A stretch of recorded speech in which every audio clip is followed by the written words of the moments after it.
ಸ್ನೇಹಿತರೆ ನಮಸ್ಕಾರ. ನಾನು ವಿನೋದ್ ಗೌಡ. ಸರ್ಕಾರಿ ಕೆಲಸಕ್ಕಾಗಿ 7 ಲಕ್ಷ ರೂಪಾಯಿ ಕೊಟ್ಟು ಸುಪಾರಿ ಕೊಟ್ಟು ತನ್ನ ತಾಯಿಯನ್ನೇ ಹತ್ಯೆಗೈದಳ. ಹೌದು, 23 ವರ್ಷದ ಆಯುಷಿ ಶರ್ಮಾ ಎನ್ನುವಂತಹ ಆಕೆ ತನ್ನ ತಾಯಿಯನ್ನೇ ಸರ್ಕಾರಿ ನೌಕರಕ್ಕಾಗಿ ಬಲಿ ತೆಗೆದುಕೊಂಡು ಬಿಟ್ಟಿದ್ದಾಳೆ. ಹೌದು ಸ್ನೇಹಿತರೆ, ಇದು ರಾಜಸ್ಥಾನದ ಜೈಪುರಿನಲ್ಲಿ ನಡೆದಿರ್ತಕ್ಕಂತಹ ಘಟನೆ.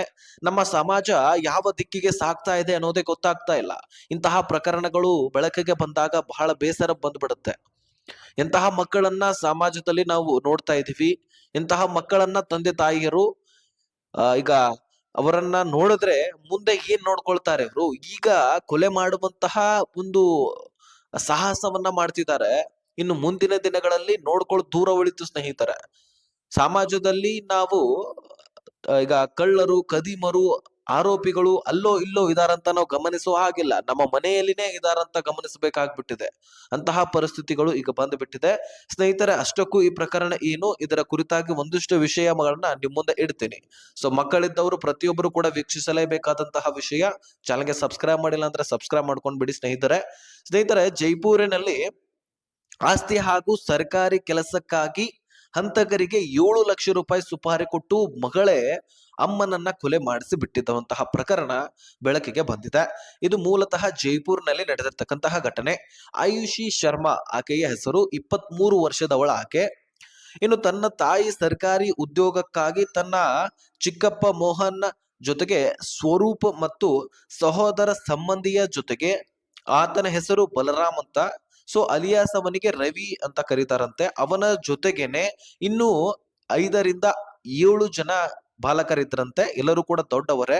ಸೊ ಈ ಹಂತಕರು ಎಲ್ಲರೂ ಕೂಡ ನೇಮಕ ಮಾಡಿಕೊಂಡು ಒಂದು ಸ್ಕಾರ್ಪಿಯೋ ಒಂದು ಕಾರಿನಿಂದ ಈ ಆಯುಷಿ ಶರ್ಮಾ ಇರ್ತಾಳಲ್ವಾ ಮಗಳು, ಆಸ್ತಿಯ ವಿಚಾರಕ್ಕಾಗಿ ತನ್ನ ತಾಯಿಯನ್ನ ಆಕ್ಸಿಡೆಂಟ್ ಮಾಡುವ ಮುಖಾಂತರ ಕೊಲೆ ಮಾಡ್ತಾಳೆ. ಆದ್ರೆ ಅದನ್ನ ಅಪಘಾತ ಎಂದು ಬಿಂಬಿಸ್ಲಿಕ್ಕೆ ಪ್ರಯತ್ನ ಮಾಡ್ತಾಳೆ. ಆದ್ರೆ ಈ ಕೊಲೆಯಾಗಿ ನೀರಜ್ ಶರ್ಮಾ 45 ವರ್ಷದವಳು ನ್ಯಾಯಾಲಯದಲ್ಲಿ ಕೆಳ ವಿಭಾಗದ ಗುಮಾಸ್ತರಾಗಿ ಕೆಲಸವನ್ನ ಮಾಡ್ತಾ ಇದ್ರಂತೆ. ಈ ನಡೆದಿರ್ತಕ್ಕಂತಹ ಘಟನೆ ಜುಲೈ 3ರಂದು. ನೀರಜ್ ತಮ್ಮ ಮಗನನ್ನು ಟ್ಯೂಷನ್ಗೆ ಬಿಟ್ಟು ಮನೆಗೆ ತಿರುಗಿ ಬರುವಂತಹ ಒಂದು ಸಂದರ್ಭ. ಪ್ರತಾಪ್ ನಗರದ ಬಳಿ 130 ಕಿಲೋ ಅಂದ್ರೆ ಅಷ್ಟು ಸ್ಪೀಡ್ ಆಗಿ ಕಿಲೋಮೀಟರ್ ವೇಗದಲ್ಲಿ ಬಂದಂತಹ ಸ್ಕಾರ್ಪಿಯೋ ಕಾರು ಡಿಕ್ಕಿ ಆಗಿಬಿಡತ್ತೆ. ಸೊ ಈ ವೇಳೆ ಆ ನೀರಜ್ ಶರ್ಮಾ ಅವರು ಸುಮಾರು 100 ಅಡಿಯಷ್ಟು ದೂರ ಹಾರಿ ಬಿದ್ದು ಬಿಡ್ತಾರೆ. ಅಲ್ಲೇ ಸ್ಥಳದಲ್ಲಿ ಸ್ಪಾಟ್ ನಲ್ಲಿ ಸಾವನ್ನಪ್ಪು ಬಿಡ್ತಾರೆ. ಈಗಾಗಲೇ ಪೊಲೀಸರು ಇದರ ಬಗ್ಗೆ CCTV ದೃಶ್ಯಗಳನ್ನ ಗಮನಿಸ್ತಾರೆ, ಪರಿಶೀಲನೆ ಮಾಡ್ತಾರೆ. ಇದು ಅಪಘಾತ ಅಲ್ಲ ಅನ್ನುವಂತಹ ಅನುಮಾನಗಳು ಉಂಟಾಗ್ತವೆ. ಪೂರ್ಣ ನಿಯೋಜಿತ ಕೊಲೆ ಎನ್ನುವಂತಹ ರೀತಿಯಲ್ಲಿ ಗೊತ್ತಾಗತ್ತೆ.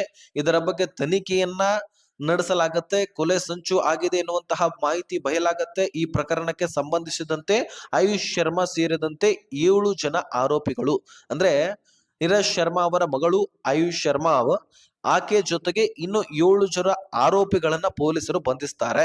ಸೊ ಇನ್ನೊಬ್ಬ ಆರೋಪಿ ತಲೆಮರೆಸಿಕೊಂಡಿದ್ದು, ಆತನ ಬಂಧನಕ್ಕೆ ಪೊಲೀಸರು ಬಲೆ ಬೀಸಿದ್ದಾರೆ. ಸೊ ಈ ಪ್ರಕರಣ ಯಾವ ರೀತಿಯಾಗಿ ನಡೀತು ಅನ್ನುವಂಥದ್ದನ್ನ ಹೇಳ್ತೀನಿ, ಕೇಳಿಸ್ಕೊಳ್ಳಿ. ನೀರಜ್ ಮೇಲೆ ನಿಗಾ ಇಟ್ಟಿದ್ದ ಹಂತಕರು, ಅಂದ್ರೆ ಕೊಲೆಯನ್ನ ಮಾಡ್ತಾರಲ್ವಾ, ಆಕೆಯ ಮೇಲೆ ಇವರೆಲ್ಲರೂ ಕೂಡ ನಿಗಾ ಇಟ್ಟಿದ್ರು. ಆರೋಪಿಗಳು ಆರಂಭದಲ್ಲಿ ಬಾಡಿಗೆಗೆ ಪಡೆದ ಥಾರ್ ಅಂದ್ರೆ ಥಾರನ ಬಾಡಿಗೆ ತೆಗೆದುಕೊಂಡಿದ್ರು. SUV ಬಳಿ ನೀರಜ್ ಮೇಲೆ ನಿಗಾ ವಹಿಸಿದರು. ಆದರೆ ಆ ಪ್ರಯತ್ನ ವಿಫಲವಾಗ್ತದೆ ಮೊದಲನೇ ಬಾರಿಗೆ. ಸೊ ಮೊದಲ ಅಟೆಂಪ್ಟ್ ನಲ್ಲಿ ಮರ್ಡರ್ ಮಾಡ್ಲಿಕ್ಕೆ ಆಗೋದಿಲ್ಲ, ಅದು ವಿಫಲ ಆಗಿಬಿಡತ್ತೆ. ಸೊ ಆರೋಪಿಗಳು ನೀರಜ್ ಹತ್ಯೆ ದಿನ ಅವರ ಚಲನವಲನಗಳನ್ನ ಸೂಕ್ಷ್ಮವಾಗಿ ಗಮನಿಸ್ತಾರಂತೆ.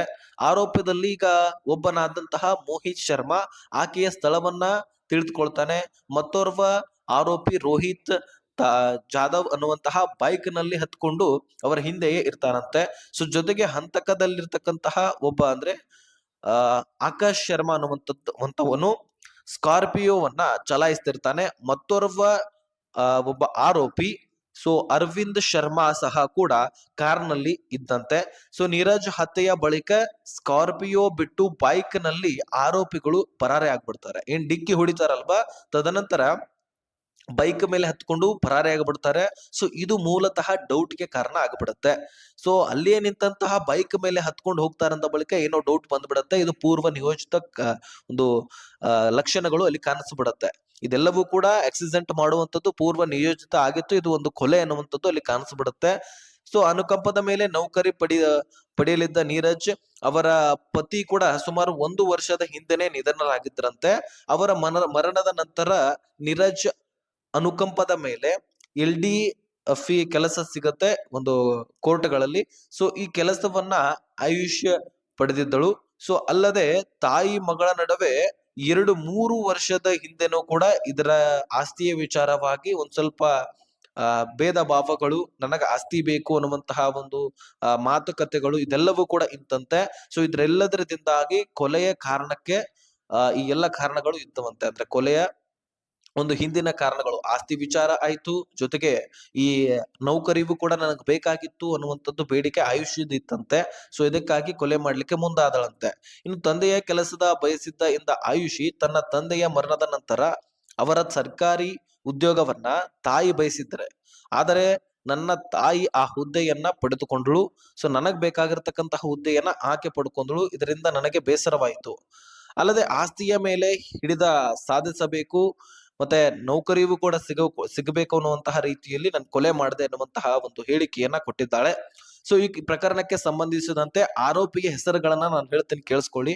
ಆಯುಷಿ ಶರ್ಮಾ, ಮೋಹನ್ ಸ್ವರೂಪ್ ಎನ್ನುವಂತಹ ವ್ಯಕ್ತಿ, ಜೊತೆಗೆ ಮೋಹಿತ್ ಶರ್ಮಾ ಆರೋಪಿ, ಜೊತೆಗೆ ಆಕಾಶ್ ಶರ್ಮಾ, ಅರವಿಂದ್ ಶರ್ಮಾ, ಹೇಮಂತ್ ಶರ್ಮಾ ಮತ್ತು ರೋಹಿತ್ ಜಾಧವ್ ಅವರನ್ನ ಬಂಧಿಸಲಾಗಿದೆ. ಎಲ್ಲರೂ ಕೂಡ ಒಂದೇ ಕುಟುಂಬದವರು ಅನ್ಸ್ಬಿಡತ್ತೆ ಮಾತನ್ನ ಇವರ ಹೆಸರುಗಳನ್ನ ಕೇಳ್ಕೊಂಡ್ರೆ. ಪ್ರಮುಖ ಸಂಚುಕೋರ ಬಲರಾಮ್ ಅಲಿಯಾಸ್ ರವಿ, ಇವರು ಕೂಡ ತಲೆ ಮರೆಸ್ಕೊಂಡಿದಾರಂತೆ ಒಬ್ರು. ಅವರನ್ನು ಕೂಡ ಈಗ ಹುಡುಕಾಟದಲ್ಲಿ ಪೊಲೀಸರು ಒಂದ್ ಸ್ವಲ್ಪ ಕೆಲಸವನ್ನ ಮಾಡ್ತಿದ್ದಾರೆ. ಸಿಕ್ಕ ತಕ್ಷಣವೇ ಈಗಾಗಲೇ ಬಲೆಯನ್ನ ಬೀಸಿದ್ದಾರೆ. ಸಿಕ್ಕ ತಕ್ಷಣವೇ ಅವರನ್ನು ಕೂಡ ಬಂಧಿಸಲಾಗತ್ತೆ. ಸದ್ಯಕ್ಕೆ ಈ ರೀತಿ ಘಟನೆ ನಡೆದಿದೆ ಸ್ನೇಹಿತರೆ. ಆಸ್ತಿ ವಿಚಾರವಾಗಿ, ಜೊತೆಗೇನೆ ಸರ್ಕಾರಿ ನೌಕರಿ ನನಗೆ ಸಿಗಬೇಕಾಗಿತ್ತು, ಆದರೆ ನನ್ನ ತಂದೆ ತೀರಿ ಹೋದ ತಕ್ಷಣ ನನ್ನ ತಾಯಿ ಅದನ್ನ ಪಡ್ಕೊಂಡ್ರು, ಇದರಿಂದ ನನಗೆ ಬೇಸರವಾಯಿತು ಅಂತಕ್ಕಂತಹ ಮಾಹಿತಿಯನ್ನ ಆಕೆ ವ್ಯಕ್ತಪಡಿಸಿದ್ದಾಳೆ. ಸೊ ನೋಡಿ, ಸಮಾಜ ಎಲ್ಲಿಗೆ ಹೊಂಟಿದೆ. ಒಂದು ಸರ್ಕಾರಿ ನೌಕರಿಗೋಸ್ಕರ ತನ್ನ ತಾಯಿಯನ್ನೇ ಕೊಲೆ ಮಾಡ್ಲಿಕ್ಕೆ ಮುಂದಾದಳು, ಜೊತೆಗೆ ಆಸ್ತಿ ಪಾಸ್ತಿ ವಿಚಾರಕ್ಕಾಗಿನೂ ತನ್ನ ತಾಯಿಯನ್ನ ಕೊಲೆ ಮಾಡ್ಲಿಕ್ಕೆ ಮುಂದಾದಳು. ಸೊ ಭೇದ ಭಾವ ಆದ್ರೂ ಯಾರ ಜೊತೆಗೆ ಆಗತ್ತೆ? ತಾಯಿನೇ ಅಲ್ವಾ? ಸೊ ಹಡೆದು ಈಕೆಯನ್ನ ಹೊತ್ತು 9 ತಿಂಗಳ ಕಾಲ ಹೊಟ್ಟೆಯಲ್ಲಿ ಇಟ್ಕೊಂಡು, ತದನಂತರ ಆಕೆಗೆ ಪಾಲನೆ ಪೋಷಣೆ ಮಾಡಿದಂತಹ ತಾಯಿನೇ ಕೊಲೆಗೆ ಮಾಡುವಂತಹ ಒಂದು ಮನಸ್ಥಿತಿ ಆದ್ರೂ ಹೇಗೆ ಬರುತ್ತೋ ಗೊತ್ತಾಗ್ತಾ ಇಲ್ಲ. ಸೊ ಈ ರೀತಿ ಹಂತಕರು ನಮ್ಮ ಮನೆಯಲ್ಲಿನೇ ಇರ್ತಾರೆ, ನಮಗ್ ಗೊತ್ತಾಗೋದಿಲ್ಲ. ನಾನು ಎಲ್ಲರನ್ನೂ ಕೂಡ ಟೆಕ್ಕಿಸ್ತಾ ಇಲ್ಲ. ಸೊ ಇಂತಹ ಉದಾಹರಣೆಗಳು ನಮ್ಮ ಗಮನಕ್ಕೆ ಬಂದಾಗ ನಮಗ ಅನಿಸ್ಬಿಡತ್ತೆ ಆ ರೀತಿ. ಸದ್ಯಕ್ಕೂ ನಿಮಗೂ ಅನಿಸ್ತಾ ಇರಬಹುದು, ಒಂದೊಂದು ಮನೆಯಲ್ಲಿ ಭೇದ ಭಾವಗಳಿರ್ತಾವೆ. ಅದು ಕೊಲೆಯ ಹಂತಕ್ಕೂ ಕೂಡ ಹೋಗಬಹುದು, ಕೊಲೆಯ ಸಮೀಪವೂ ಕೂಡ ಹೋಗಬಹುದು. ಸೊ ಅಲ್ಲಿಯೇ ಮುಗಿಯೋದಿಲ್ಲ ಅದು ಒಂದು ದಂಡೆಯನ್ನ ಹತ್ಲೇಬೇಕಾಗತ್ತೆ. ಅದು ಈಗ ಆದಂತಹ ಘಟನೆ ಉದಾಹರಣೆ ಆಗಿದೆ. ಎಂತವರಿಗೂ ಕೂಡ ಏನೇನೋ ಮನಸ್ಥಿತಿ ಬಂದ್ಬಿಡತ್ತೆ. ಸೊ ಸಮಾಜದಲ್ಲಿ ಈಗಿನ ಮಕ್ಕಳಿಗೆ ಏನೇನ್ ಮನಸ್ಥಿತಿ ಎಲ್ಲೆಲ್ಲೂ ಹೋಗ್ತಾ ಇದೆ ಗೊತ್ತಾಗ್ತಾ ಇಲ್ಲ. ಈ ರೀತಿ ಪ್ರಕರಣಗಳು ಬಹಳಷ್ಟು ಆಗ್ತಾ ಇದಾವೆ. ಒಂದೊಂದು ಕಡೆ ತಾಯಿಯ ಮನಸ್ಥಿತಿಗಳು ಕೂಡ ಬದಲಾಗ್ತಾ ಇದಾವೆ.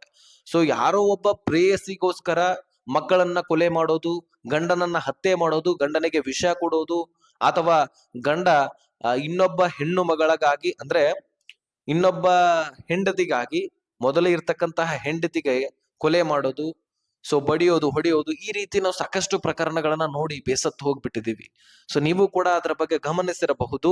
ಸೊ ಇಂತಹ ಘಟನೆಗಳು ಆದಾಗ ಬಹಳಷ್ಟು ಮನಸ್ಸು ನೋವಾಗತ್ತೆ.